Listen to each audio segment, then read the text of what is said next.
Hai, Assalamualaikum warahmatullahi wabarakatuh. Gimana kabarnya teman-teman, bunda-bunda? Tentu semua dalam keadaan sehat ya. Amin amin ya robbal alamin. Semoga teman-teman, bunda-bunda dimudahkan segala urusannya, dilancarkan rezekinya. Hari ini saya tidak bermaksud, mau disclaimer dulu ya, tidak bermaksud sombong, ria atau pamer.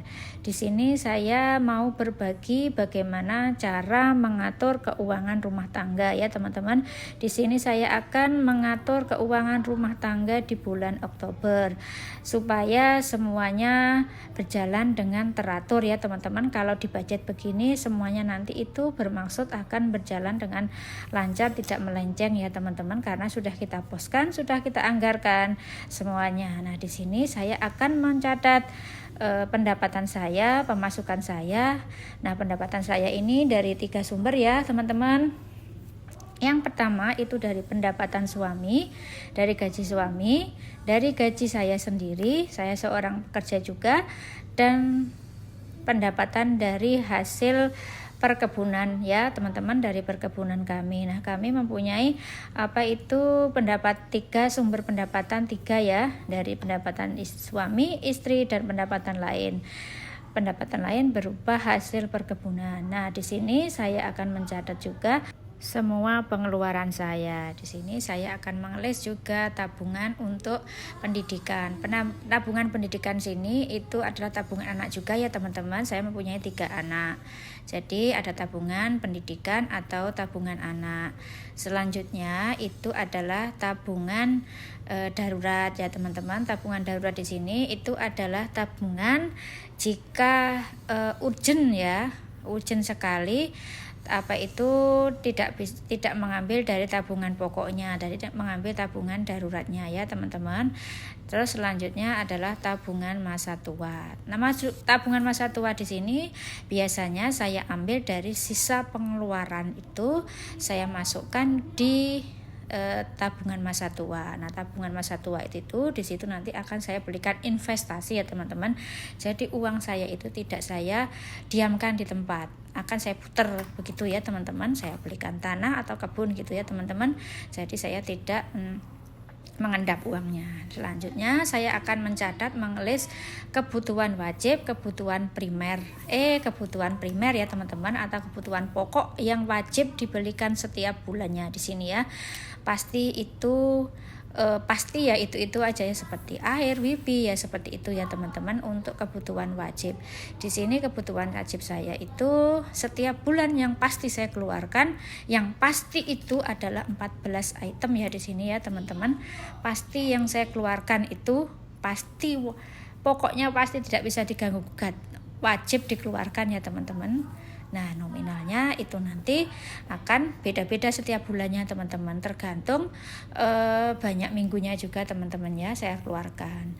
Kalau minggunya ada 5 jadi agak banyak, kalau minggunya 4 ya agak sedikit gitu ya teman-teman. Nah, ini akan saya buat kolom. Di sini adalah kategorinya, contohnya itu belanja apa gitu ya teman-teman. Kolom yang berikutnya itu adalah budgetnya, akan saya budgetkan berapa.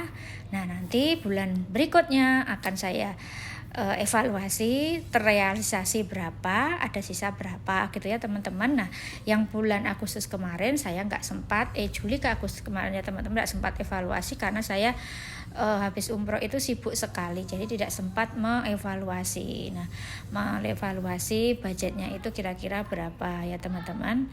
Jadi begitu. Nah, ini sudah saya tulis semuanya adalah 14 item ya teman-teman.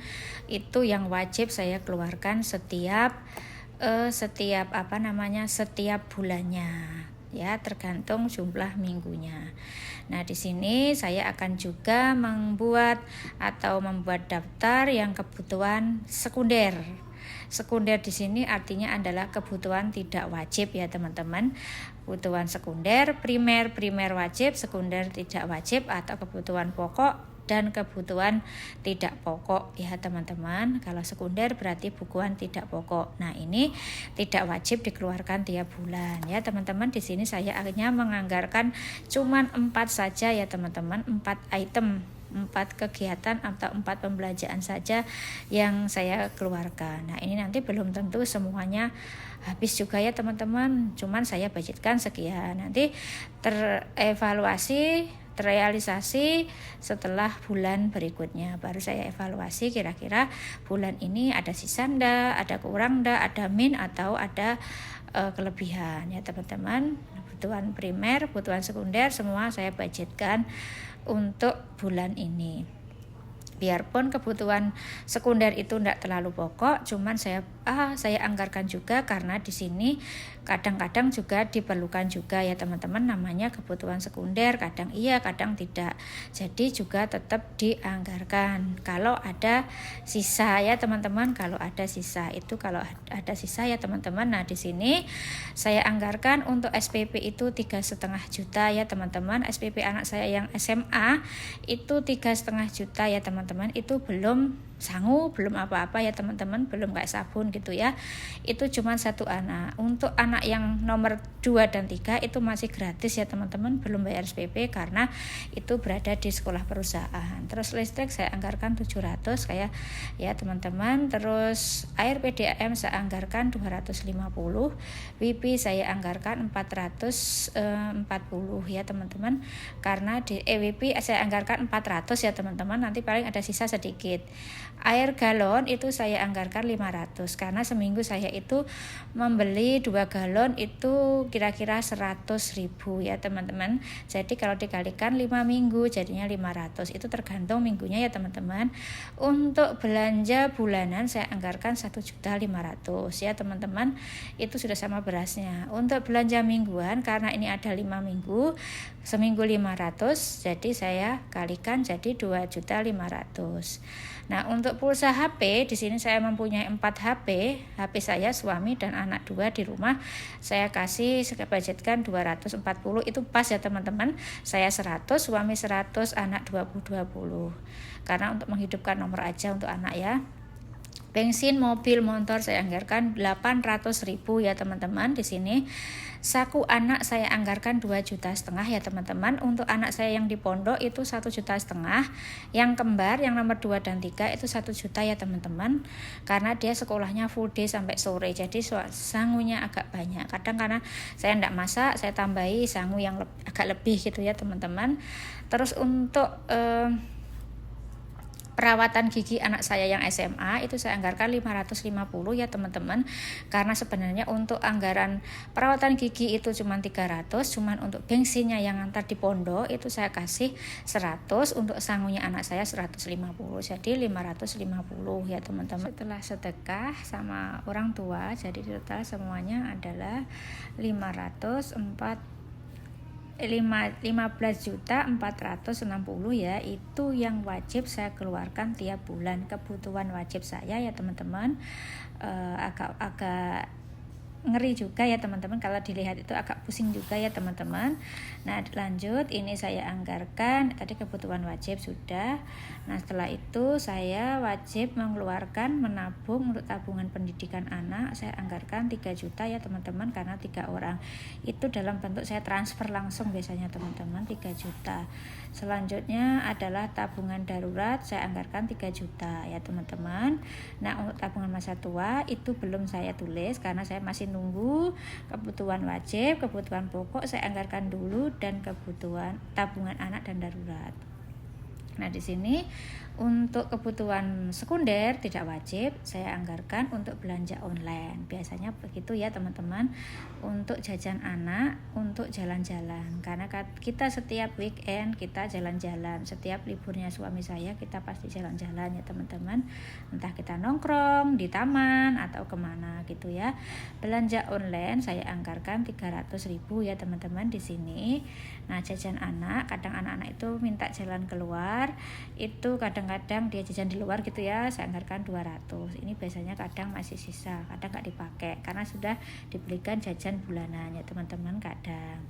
Terus jadi untuk jalan-jalan, nah ini saya anggarkan 200 ya jajan anak ya teman-teman, saya salah menulisnya.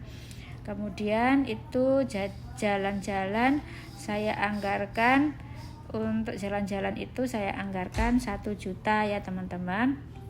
karena kita itu makan sekali makan di sini tuh agak mahal ya teman-teman, seminggu sekali. Kalau kita 4 minggu ya dikalikan 4, kadang ya nggak jalan kalau sudah capek. Nah, kebutuhan darurat. Nah, kebutuhan tak terduga, bukan darurat ya di sini, kayak undangan manten, sunatan, orang meninggal ya gitu ya. Itu namanya kebutuhan tidak terduga ya teman-teman di situ. Nah, kebutuhan tak terduga saya tadi sekitar 2.500.000 ya teman-teman. Nah, setelah itu saya jumlahkan semuanya. Di sini pendapatan saya setiap bulan adalah 58 ya. Ini enggak tentu ya teman-teman, kadang bisa lebih dari situ, tergantung pendapatan suami saya. Kadang ada bonus, kadang ada apa gitu ya teman-teman. Kadang untuk panen kebun sawitnya kadang itu ya turun, kadang yang naik. Jadi enggak menentu ya teman-teman, kadang bisa lebih dari situ, kadang-kadang juga bisa kurang dari situ ya teman-teman, tergantung pendapatan penghasilan. Kalau pendapatan saya, karena saya seorang PNS, tentunya pasti setiap bulannya sama ya teman-teman. Kalau suami kan di perusahaan, jadi ada lembur, ada bonus, ada gini-gini, jadi berbeda ya teman-teman. Nah, setelah saya semuanya, saya total pengeluaran saya itu 23.940. Pendapatan saya adalah tadi 58 juta dikurangi 23.960, jadi tinggal 34.040.000. Ini saya akan masukkan di tabungan masa tua. Nah, ini nanti biasanya saya itu kalau sudah ngumpul, sudah cukup untuk beli kebun, ya saya belikan lagi. Begitu ya teman-teman. Nah, ini saya mengambil cukup untuk bulan ini saja. Yang lain kan saya transfer teman-teman. Yang untuk tabungan anak itu saya transfer semuanya. Nah, ini tabungan anak, ini saya cuma simulasi aja ya teman-teman. Biasanya saya transfer aja gitu ya, karena lebih efisien ya. Ini saya cuma simulasi, nggak saya tabungnya itu dalam bentuk transfer ya teman-teman. Pasti setiap bulan habis gajian saya itu menggaji. Oh iya teman-teman, saya lupa di sini. Saya belum menggaji untuk karyawan saya di kebun sawit ya teman-teman. Mohon maaf, ini belum saya anggarkan. Setiap bulan saya kelupaan ya teman-teman. Nah, ini tabungan 3 anak, tabungan anak sekolah. Lah, ini tabungan anak ini tidak saya kasih ATM karena nanti sudah besar baru saya kasih ATM-nya ya teman-teman. Nah, ini tabungan masa darurat, baru nanti sisanya baru untuk belanja, dan saya masukkan di tabungan apa ya teman-teman, tabungan masa tua. Nah, cukup sekian dari saya, semoga bermanfaat. Assalamualaikum.